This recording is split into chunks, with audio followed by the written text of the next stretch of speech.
déjà eu à, thank you, ont déjà eu à entamer un processus de changement. Allons-y.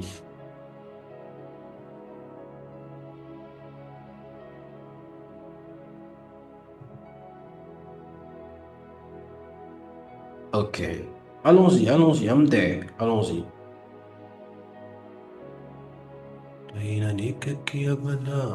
Donc, si je comprends bien, hier à aujourd'hui, il y a seulement quelques personnes, sinon 4 personnes, qui, après l'enseignement d'hier, se sont assis et se sont dit, je me suis reconnu dans tel point, mais il faudrait que je change X ou Y chose.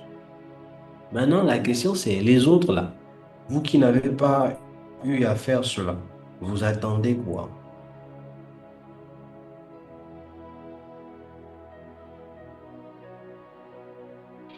En vérité, il n'y a pas d'excuse en ce qui concerne Métanoïa. Donc, ce qui voudrait dire que si vous n'avez pas eu à assister à un culte, vous demandez l'enregistrement. Je crois qu'on nous a donné accès au lien Drive. Donc, vous avez la possibilité d'aller réécouter les enseignements. Et je m'adresse à Hope. J'étais cherché hier, tu n'étais pas là. Ce soir, tu es là. Je veux que tu réécoutes tous les enseignements. Sinon, tout le monde aura un problème. Donc, chez toi, c'est pas négociable. Tu dois réécouter tout, tu dois faire tous les exercices et tu dois les appliquer à la lettre. Je vais demander à l'apôtre Moïse. Sinon, on va se battre, toi et moi, là-bas. Alléluia. C'est d'une importance capitale parce qu'en réalité, la transformation commence par le changement d'attitude et de comportement. J'ai déjà commencé mon message. Savoir se tenir, c'est savoir comment se comporter. Une personne qui ne sait pas se tenir est une personne qui ne sait pas se comporter. Se tenir est égal au comportement. Et voyez-vous, dans les choses des Alléluia et puis des Amen là, se tenir est d'une importance capitale. Se tenir dans les choses de Dieu ou dans les choses de la destinée impose une métanoïa, une transformation. Non, je suis déjà dans mon message. Si vous ne savez pas comment vous tenir, ça voudrait dire qu'en réalité, il y a une information à laquelle vous n'avez pas eu à avoir accès. Et si vous avez accès à une information et que malgré ça, il n'y a pas de résultats, ça voudrait dire c'est vous qui n'avez pas changé la façon de vous tenir. Est-ce que les esprits me comprennent? Come on, prophète. Je vais vous expliquer les choses calmement. Calmement. Apôtre, il faut encore me rappeler, parce que j'ai dit que mon enseignement c'était 15 minutes. Là, je suis déjà monté à 1 heure parce qu'il y a les livres qui viennent de s'ouvrir. C'est bizarre chez nous là. Donc, pardon, mon temps là, chez moi, je ne sais pas si vous voyez ma fenêtre, il fait encore jour, c'est là-bas. Donc, quand il va commencer à faire noir, je vais commencer à me méfier et puis pour dire j'arrête. Donc, c'est comme ça que je calcule le temps toutes les fois que j'interviens ici, parce que je regarde la fenêtre. Donc, aidez-moi. En vérité, vous n'avez pas des résultats parce que vous ne changez pas vos attitudes après des enseignements. Et la preuve, c'est que hier, on a parlé sur un message, à savoir l'âme, ses blessures et ses guérisons. Personne, sinon une poignée de personnes, se sont seulement assis et se sont dit, voici ce que je dois changer. Plusieurs, après le culte, ont dit Amen, fermez les téléphones, fermez les ordinateurs, puis vous êtes partis dormir. Donc vous voyez que vous n'avez fait que... Et c'est déjà un réflexe pour vous. On a fini, Amen, clac, soit manger, soit Netflix, soit TikTok, soit dormir. C'est un réflexe. Et ça prouve que c'est dangereux. C'est très dangereux. Il n'y aura pas de changement dans vos vies si vous ne changez pas vos habitudes. Dis-le à quelqu'un. Il n'y a pas de changement dans vos vies sans changement d'habitude.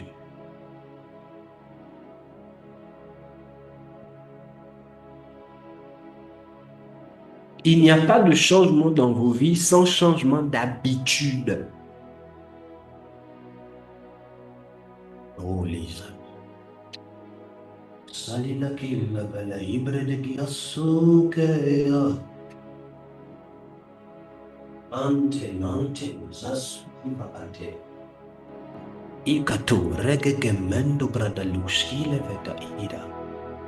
me permettez de parler ici, je peux commencer à monter.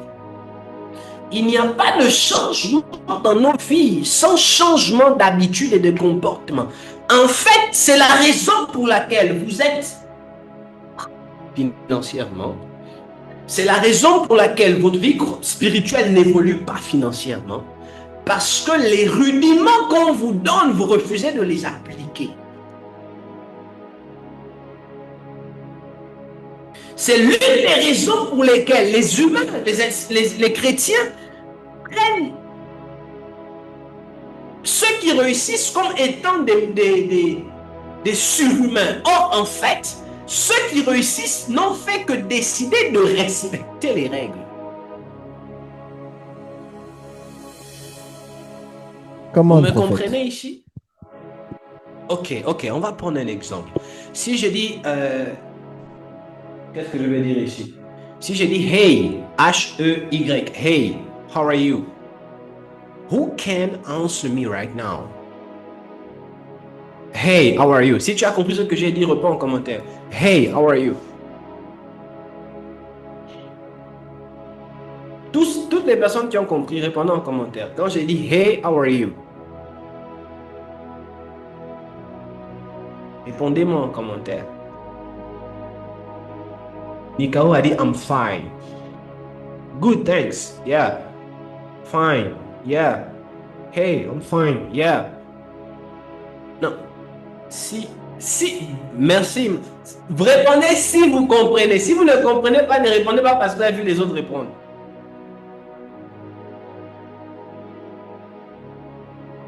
Ok. Good. C'est un exemple simple.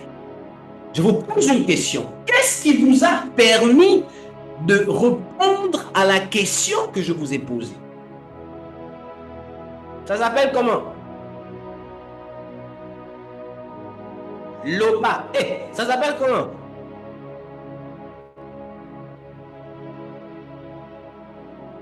La connaissance.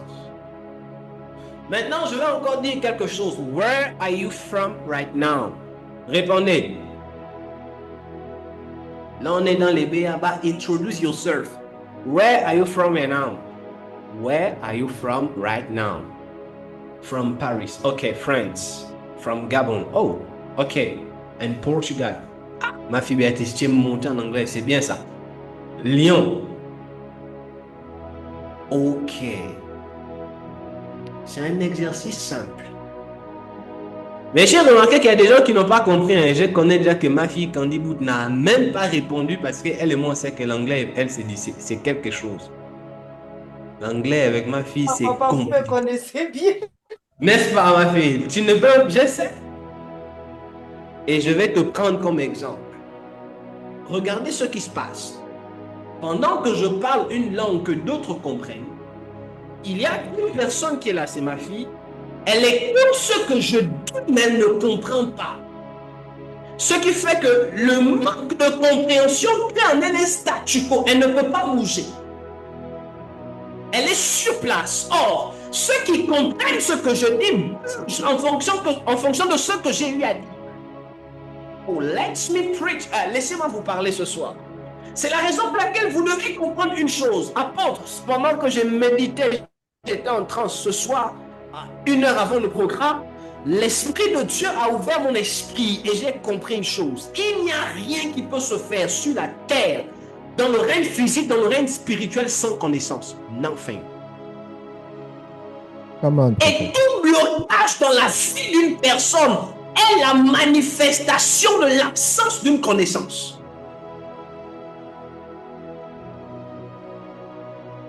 Oui. On ne citait que hier.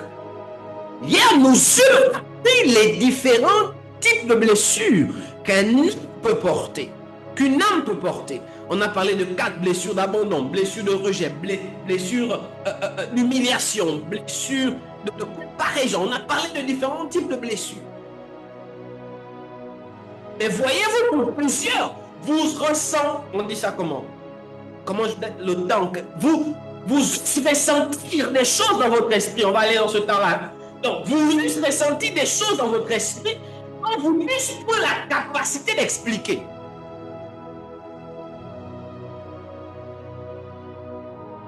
C'est-à-dire, vous ressentez les choses dans votre esprit. Vous sentez comment votre cœur fait ça, votre cœur fait moins, votre âme est bizarre. Mais vous n'arrivez pas à expliquer ce que vous ressentez. Vous ne savez même pas, est-ce que c'est le rejet, est-ce que c'est l'abandon, est-ce que c'est l'humiliation. Mais à partir d'hier, sûr, comme le disait Nikao à l'introduction, on peut se tenir et dire en fait, ce que je ressens, c'est du rejet à cause des manques d'un père, c'est du rejet à cause des manques d'un ami, c'est du rejet à cause de l'abandon. Vous avez pu identifier, mais quelque chose qui vous a donné la capacité de savoir identifier ça, ça s'appelle knowledge, la connaissance. Donc hier, vous avez eu accès à une connaissance qui normalement a été, ou du moins est censée vous illuminer afin de produire des résultats. Amen. Que je parle aux esprits. Comme un prophète. En fait, mon thème qui m'a été donné, c'est qui je suis en Christ. C'est ça le thème normalement que l'apôtre dans ces choses m'a donné. Maintenant, dans ces choses là-bas, moi aussi j'ai mis mon thème. Donc, mon sous-thème, parce que qui je suis en Christ, c'est le thème qui m'a été donné. Mais dans ce thème, je vais parler, c'est trop profond. Si on parle de qui je suis en Christ, je peux faire 2 semaines, je vous parle de ça step by step, parce qu'on peut parler à l'intérieur d'abord de la dimension avant Christ, la dimension en Christ, la dimension en Christ, les différents niveaux de dimension en Christ, les différents types de connaissances en Christ, les différents types d'enseignement en Christ, les différents types de niveaux de connaissances en Christ. Je peux vous parler à l'intérieur sur beaucoup de choses. Mais comme je n'ai que 1h30 maxi, je suis en train de courir et je vais à l'essentiel. Le sous-thème de ce soir, c'est la connaissance. Ou si vous voulez, la mystique de la connaissance. Comme un prophète. C'est l'une des raisons pour lesquelles, je n'ai pas prévu le texte là, mais je crois que on peut le lire. Zakao regeliventes, ripata ilememusa indelos, zebebekara dilividi anina edos, rakiketele vrundalias, eluke zalies kato. Beda katum brebedi intelenima azukeles zimbra de du selemandos leketibra atu zeleve aitelemandos akatara gileves sande dege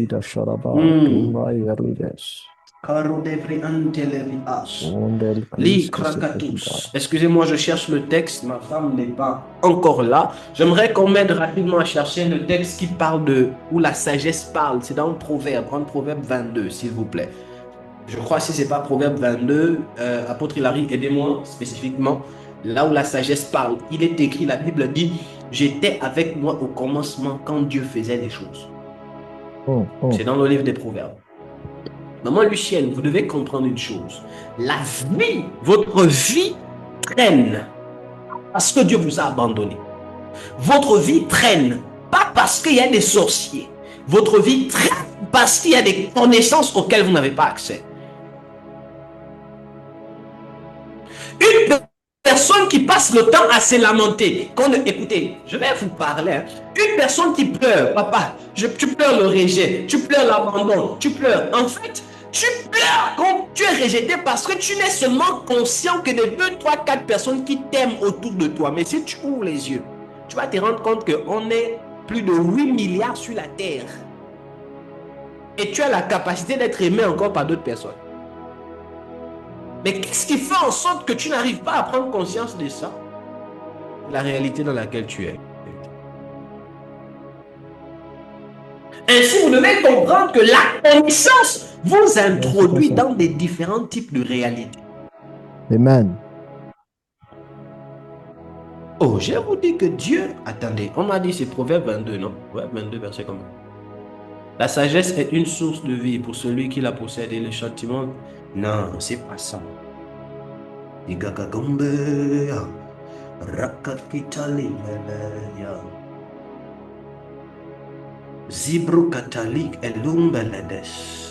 Enfin, que tu confiance repose.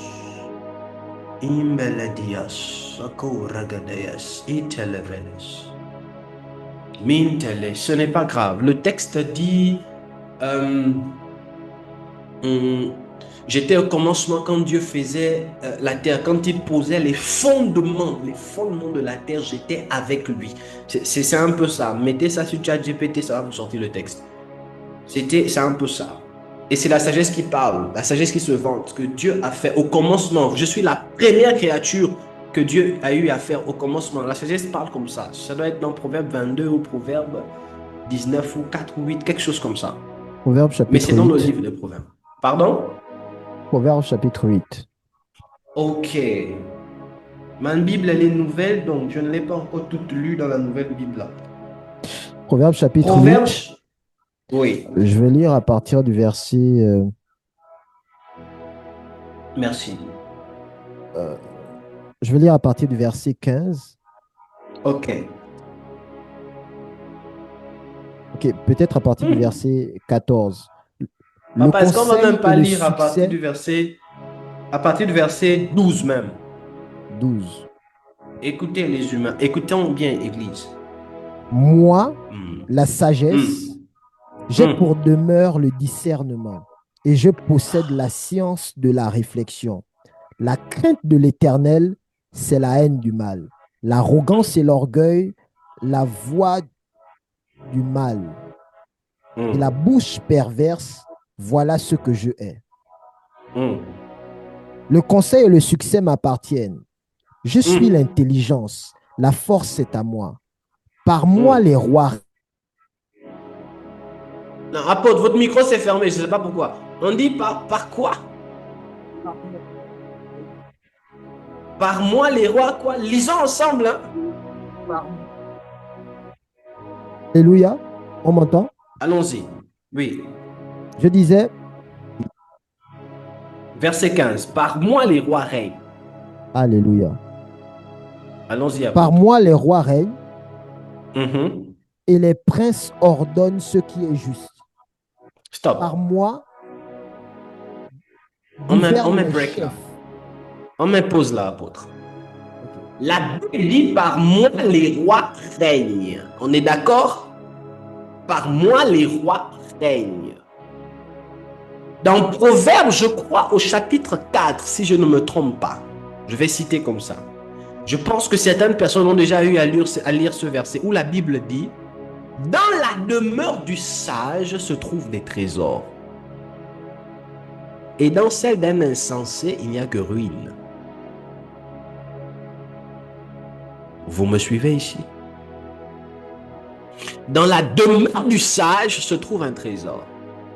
Mais dans celle d'un insensé se trouvent des ruines. Je crois Proverbe chapitre 4. Ainsi, nous on comprend ici, et c'est la sagesse elle-même qui se vante. Elle dit, à moi les rois gouvernent. Il n'y a pas de gouvernance sans sagesse. Maintenant, c'est quoi la sagesse? La sagesse est la science. Comment je vous dis ça en français? La sagesse est la connaissance originaire de toute chose. Comment je vous dis ça en français? La sagesse, c'est la capacité de savoir comment une chose fonctionne sans que même un homme ne te l'ait expliqué. La sagesse, ce n'est pas être assis, visage froissé, le nez gonflé, la bouche serrée, et puis tu ne parles pas, et puis on te dit que tu es sage. Ce n'est pas ça la sagesse.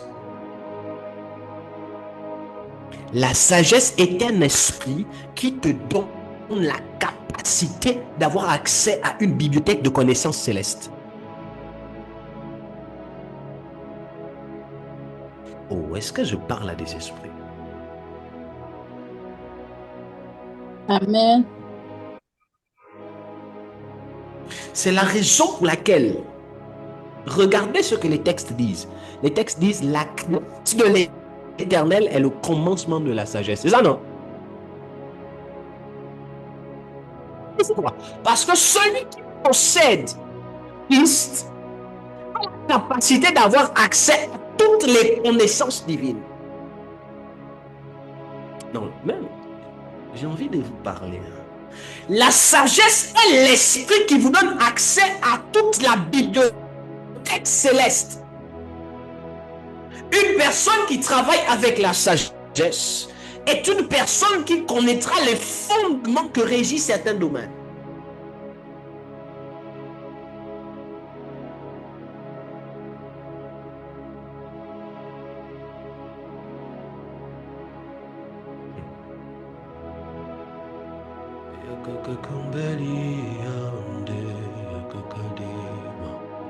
Est-ce que les esprits me comprennent? Bon, on va faire encore un autre exemple. Hein? J'aimerais que quelqu'un m'aide. Quelqu'un qui a ChatGPT là.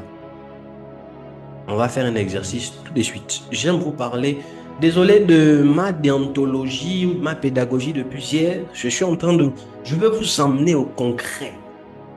Le téléphone de qui maintenant là a ChatGPT tout de suite là. Et qui va vite. Pardonnez pas les Android. Nous on aime les iPhones. Ah ok.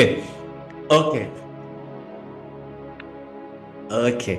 Monsieur Nikao, je vais vous demander de faire quelque chose et après vous allez activer votre téléphone. On va faire quelque chose. Je vais vous montrer combien de fois la connaissance aujourd'hui est un facteur indélébile. Quel que soit le lieu où vous êtes, vous ne pouvez pas dire que vous voulez réussir. Vous voulez atteindre une dimension nouvelle. Vous voulez connaître votre identité. Si vous n'avez pas accès à la connaissance, c'est la pionnière de toute chose. C'est la pionnière de toute chose. Ok. C'est la pionnière de toute chose. J'aimerais, monsieur Nikao, que vous posiez une question à ChatGPT. Posez-lui, est-ce qu'il existe un domaine dans le monde qui ne nécessite pas de connaissances pour y avoir accès? Posez cette question. Est-ce qu'il existe un domaine dans le monde qui ne nécessite pas une connaissance pour y avoir accès? Et puis vous allez nous dire, c'est que le professeur ChatGPT va nous dire ce soir.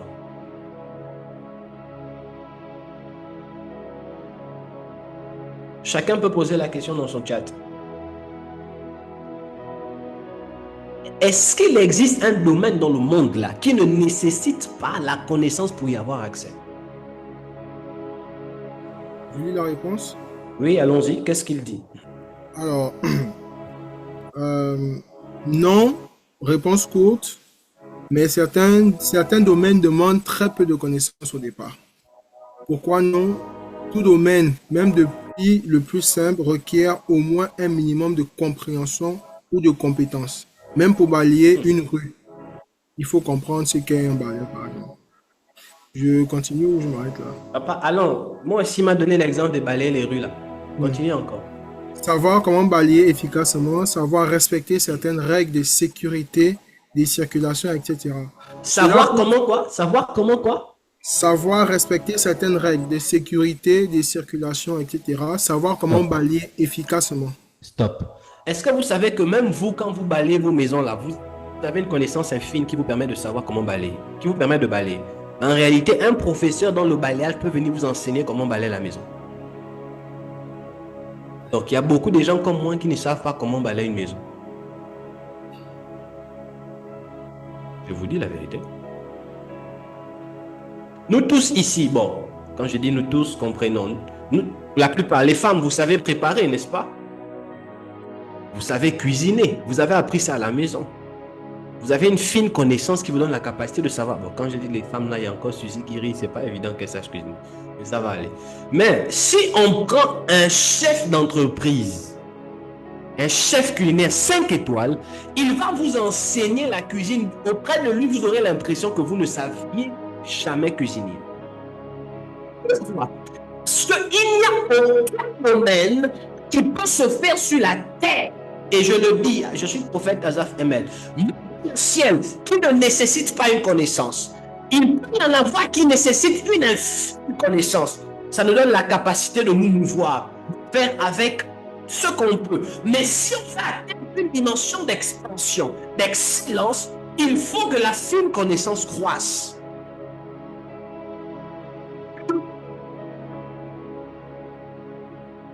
J'ai compris, apôtre, même les situations financières par lesquelles les membres de l'Église passent ne se résout pas parce que ces derniers ou ces dernières n'ont accès à la connaissance.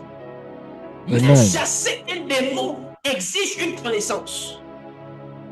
Guérir un malade exige une connaissance. Pour être guéri, il faut la connaissance. Tes finances sont bloquées, il faut une connaissance pour la débloquer. Les lois, je peux vous parler. Il n'y a aucune situation qui se résout par la prière, aucune. Comment un prophète? Il n'y a aucune situation sur la terre qui peut se résoudre par la prière, aucune. Et je vais vous l'expliquer.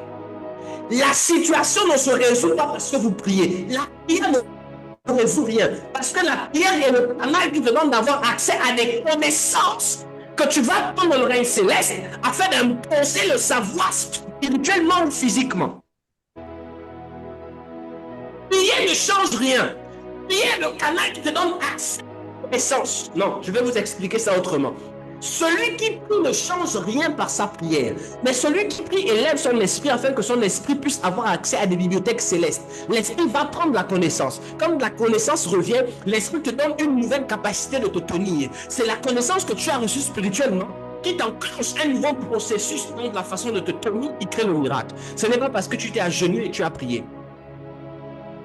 Si vous comprenez que la prière est un canal de transcendance, on a l'apôtre Yann va vous expliquer ces choses. La prière est un canal qui nous permet de transcender. Transcende par la prière. Mais transcende, on va où? On va prendre la connaissance. Soit on va chercher la connaissance, soit on va activer la connaissance.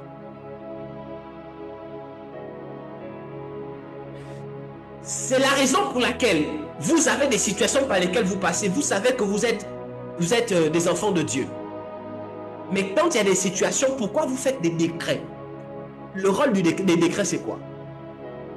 Le décret, la prière, le décret est un canal par lequel on active la connaissance que l'on a. On la met en mouvement.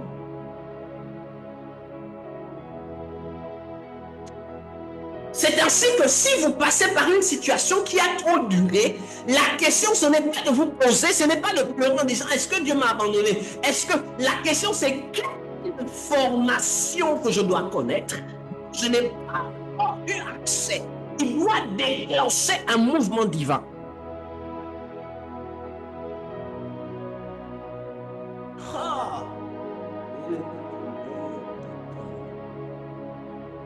Est-ce que je parle aux esprits? Est-ce que vous me comprenez ce soir? Comment, prophète? Donc, si je vous parle de votre identité, right, it's okay, c'est bien, c'est good. Mais je te parle de ton identité si je te parle de ton identité, qu'après ici, tu ne daignes même pas te tenir afin de changer certaines choses, ça va être compliqué. En vérité, question. Les personnes franches vont me répondre. Ceux qui sont des sentinelles, ceux qui sont des KGM, ceux qui sont d'ITS, si vous posez une question. Si tous les enseignements que vos hommes de Dieu vous donnent, vous donniez à les appliquer à la lettre, pensez-vous que votre vie sera toujours au niveau auquel vous êtes là?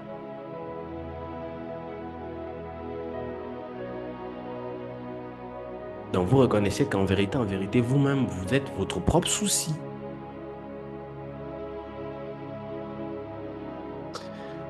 Oh Seigneur.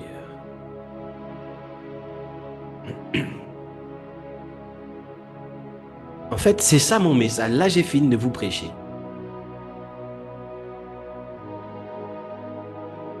C'est juste ça. Donnez-moi une situation par laquelle vous passez là. Tout de suite, je vous explique ce qui vous manque. C'est la connaissance. Que la chose soit spirituelle ou physique, c'est la connaissance. Deux choses, soit tu manques de connaissances, soit tu as la connaissance et tu ne l'appliques pas.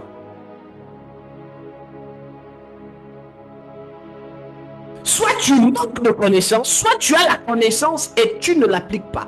Et quand Dieu te met en contact avec toute information, toute sorte de connaissances, c'est pour pousser au mouvement. La connaissance pousse au mouvement. La connaissance pousse au mouvement. I repeat again. La connaissance pousse au mouvement.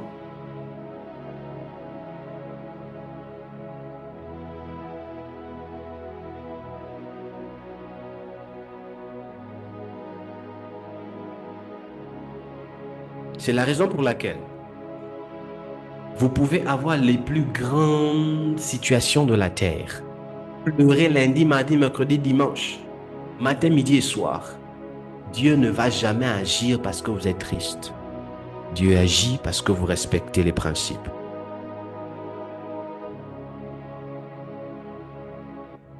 Dieu n'agit pas parce que vous êtes triste. Merci. Amen. Oh, thank you, apostole. Une connaissance non appliquée égale à l'ignorance.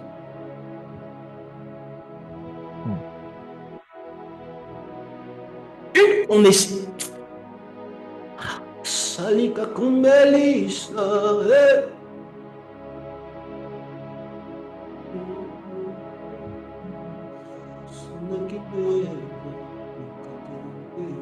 Écoutez.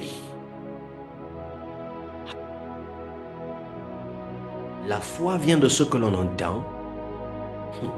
Ce que l'on entend vient de la parole de Dieu. Une autre version dit la foi vient en entendant. La foi vient en entendant ce que dit la parole de Dieu.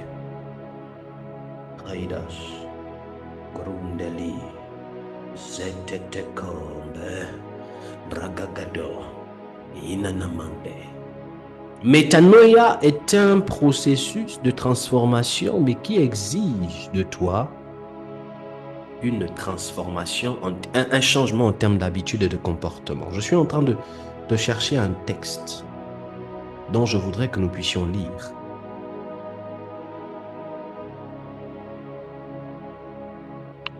Je cherche un texte dont j'aimerais que nous... Je suis dans Jean chapitre 8, verset 32.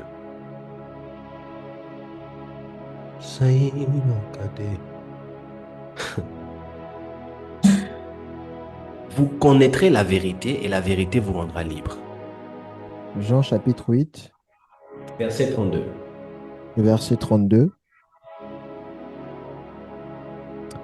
Il est écrit ceci.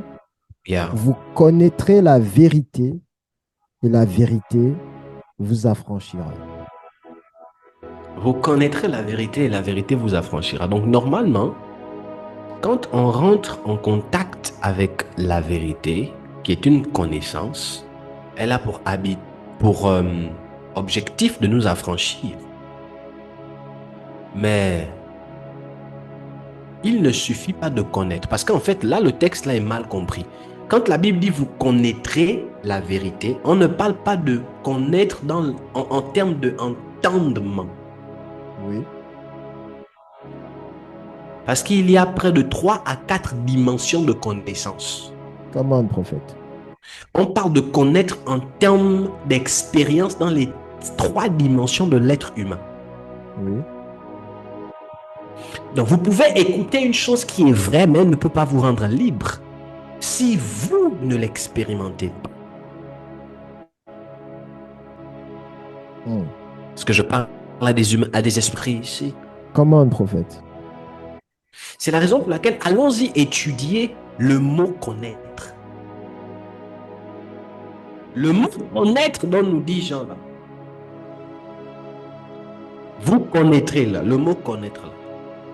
En fait, quand vous étudiez le mot connaître, connaître là, ça vient de ce qu'on appelle ginosko.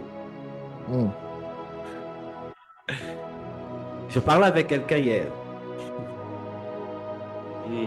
Je parlais avec quelqu'un hier ou avant-hier. Il est venu me voir et on parlait. Pendant qu'on parlait, il a cité les 2 dimensions de la parole qu'il connaissait. Il a dit, il y a la dimension du logos il y a la dimension du Rhéma. Et ça, je sais que nous tous, on le connaît. Mais est-ce que vous savez que le Logos parle de ce qui est écrit? Le Rhéma parle de ce qui est révélé par l'Esprit. Mais il y a une autre dimension qu'on appelle épiginosko, qui nous explique la pensée de Dieu.